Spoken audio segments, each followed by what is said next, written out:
Assalamualaikum warahmatullahi wabarakatuh. Alhamdulillah, pemirsa, apa kabarnya? Semoga Allah selalu memberikan kita nikmat iman dan kebahagiaan untuk kita semua. Amin. Kembali lagi bersama kami berdua, saya Teguh Wisnu dan saya Zizi Syahab. Kita kembali bertemu dalam acara Berita Islami Masa Kini. Alhamdulillah, hari ini kita ada dua pembahasan ya, insya Allah Zia. Dan pembahasan pertama kita tentang apa sih ini? Tentang Soekarno dan penemuan makam Imam Bukhari. Sebenarnya ada hubungan apa atau? Aku juga bingung, Soekarno sama Imam Bukhari dari lahirnya saja sudah berbeda sekali. Gitu kan? Sejarahnya juga sepertinya nggak ada kaitannya ya. Kayaknya nggak ada ya. Langsung kita lihat aja biar lebih jelas ya. Ini dia.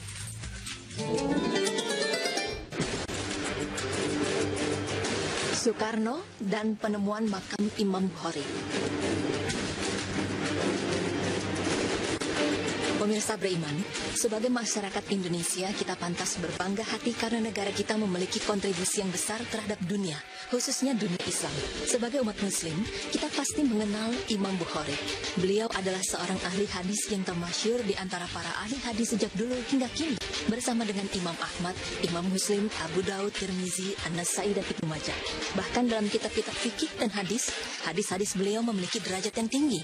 Sebagian menyebutnya dengan julukan Amirul Mukminin fil Hadis atau pemimpin kaum mukmin dalam ilmu hadis. Lalu apakah hubungan antara kontribusi bangsa Indonesia dengan Imam Bukhari? Pemirsa beriman, berikut pemaparannya. Imam Bukhari terlahir dengan nama Muhammad bin Ismail bin Ibrahim bin Al-Mukhirah bin Barzibah Al-Jufi Al-Bukhari. Beliau lahir pada 13 Syawal 194 Hijriah di kota Bukhara, sebuah kota yang terletak di Asia Tengah. Sebuah kota kuno yang kini merupakan bagian dari Republik Uzbekistan. Masa kecil Imam Bukhari penuh dengan keprihatinan. Di samping menjadi anak yatim, beliau juga tidak dapat melihat karena buta. Tidak lama setelah lahir, ibunya senantiasa berusaha dan berdoa untuk kesembuhan beliau. Alhamdulillah, dengan izin dan karunia Allah, menjelang usia 10 tahun matanya sembuh secara total. Perhatiannya kepada ilmu hadis yang sulit dan rumit itu sudah tumbuh sejak usia 10 tahun. Hingga dalam usia 16 tahun beliau sudah hafal dan menguasai buku-buku seperti Al-Mubarak dan Al-Waqi. Bukhari berguru kepada Syekh Ad-Dakhili, ulama ahli hadis yang termasyhur di Bukhara pada usia 16 tahun bersama keluarganya. Ia mengunjungi kota suci Mekah dan Madinah, di mana di kedua kota suci itu beliau mengikuti kuliah para guru-guru besar ahli hadis.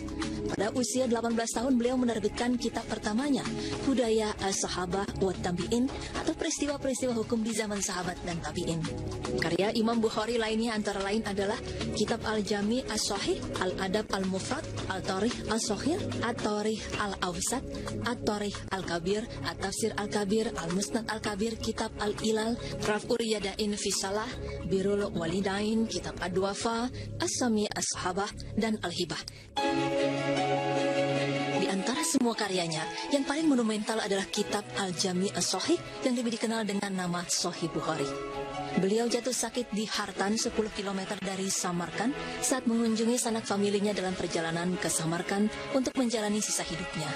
Imam Bukhari akhirnya meninggal pada tanggal 31 Agustus 870 Masehi pada malam Idul Fitri dalam usia 62 tahun kurang 13 hari. Beliau dimakamkan selepas sholat zuhur pada hari raya Idul Fitri. Sebelum meninggal dunia, ia berpesan bahwa jika meninggal nanti, jenazahnya agar dikafani 3 helai kain, tanpa baju dalam dan tidak memakai sorban. Pesan itu dilaksanakan dengan baik oleh masyarakat setempat dan beliau meninggal tanpa meninggalkan seorang anak pun.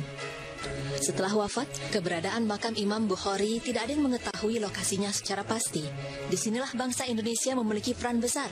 Adalah satu syarat itu mengundang pertanyaan besar di pihak Uni Soviet. Namun mereka tidak bisa berbuat banyak karena keinginan untuk mengundang Bung Karno. Syarat tersebut beliau untuk datang ke Moskow. Satu syarat itu mengundang pertanyaan besar di pihak Uni Soviet. Namun mereka tidak bisa berbuat banyak karena keinginan untuk mengundang Bung Karno.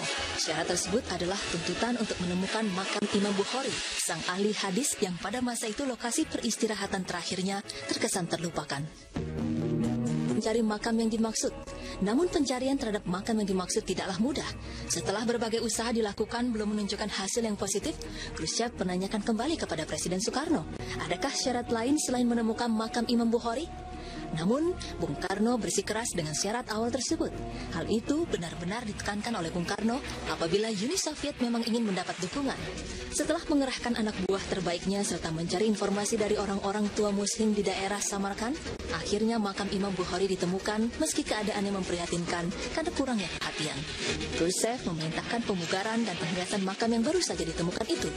Setelah semua proses selesai, Khrushchev kemudian menghubungi Bung Karno, dan tak lama setelah itu Bung Karno pun menyanggupi untuk datang ke Moskow. Sehari setelah kunjungan ke Moskow, Bung Karno dan rombongan singgah ke Samarkand, berziarah ke makam Imam Bukhari.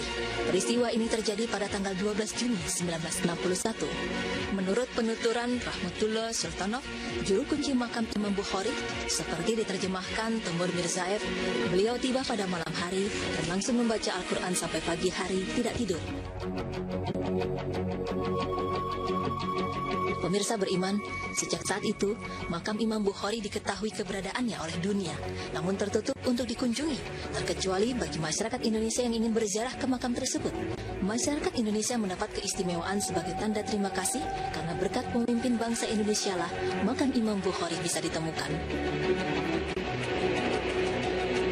Perbuatan baik Bung Karno kepada umat dengan mengajukan syarat pencarian makam Imam Bukhari memberikan manfaat kepada masyarakat luas. Ini membuktikan bahwa perbuatan baik sekecil apapun akan Allah balas sesuai dengan firman Allah yang artinya, sesungguhnya Allah tidak menganiaya seseorang walaupun sebesar zarah, dan jika ada kebajikan sebesar zarah, niscaya Allah akan melipat gandakannya dan memberikan dari sisinya pahala yang besar. Quran Surah An-Nisa ayat 40.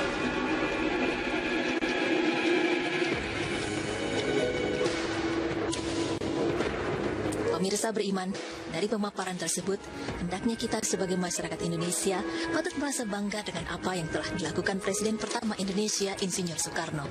Beliau memberi contoh nyata bahwa dengan melakukan hal yang baik bagi bangsa dan agama, balasan dari kebaikan itu tidak hanya kita sendiri yang mendapatkan, tapi juga dapat dirasakan oleh masyarakat luas hingga lintas generasi. Ada baiknya, hal itu menjadi pemicu bagi kita untuk menjadi pribadi yang lebih baik. Semoga informasi yang telah kami berikan bisa memberikan tambahan ilmu dan manfaat bagi pemirsa sekalian. Amin.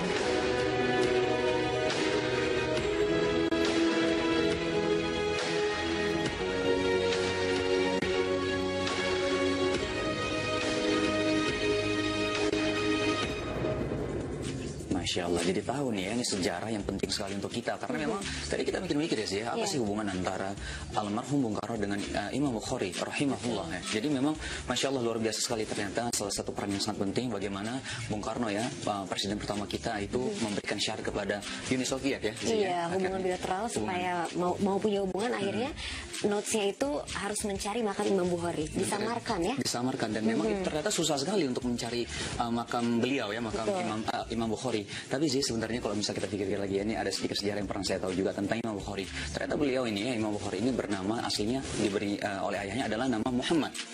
Nama Muhammad dan nama kunyahnya itu adalah Abu Abdullah.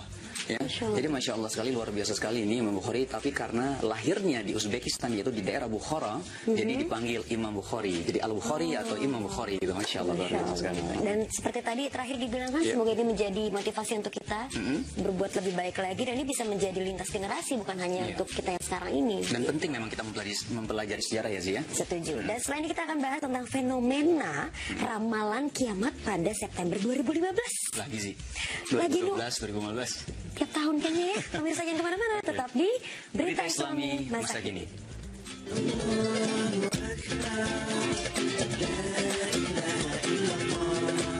Ada ramalan lagi dari sebuah komunitas atau nggak tahu lah ya. Langsung kita lihat aja seperti apa ramalan kiamat pada September 2015. Nah, ramalan kiamat pada September 2015.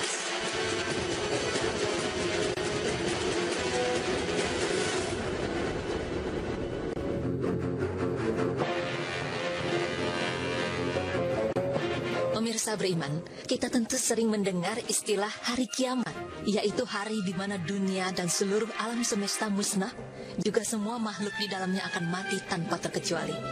Ketentuan mengenai datangnya hari kiamat telah disebutkan Allah Ta'ala dalam firman-Nya yang berbunyi, dan sesungguhnya hari kiamat itu pastilah datang, tak ada keraguan padanya, dan bahwasanya Allah membangkitkan semua orang di dalam kubur.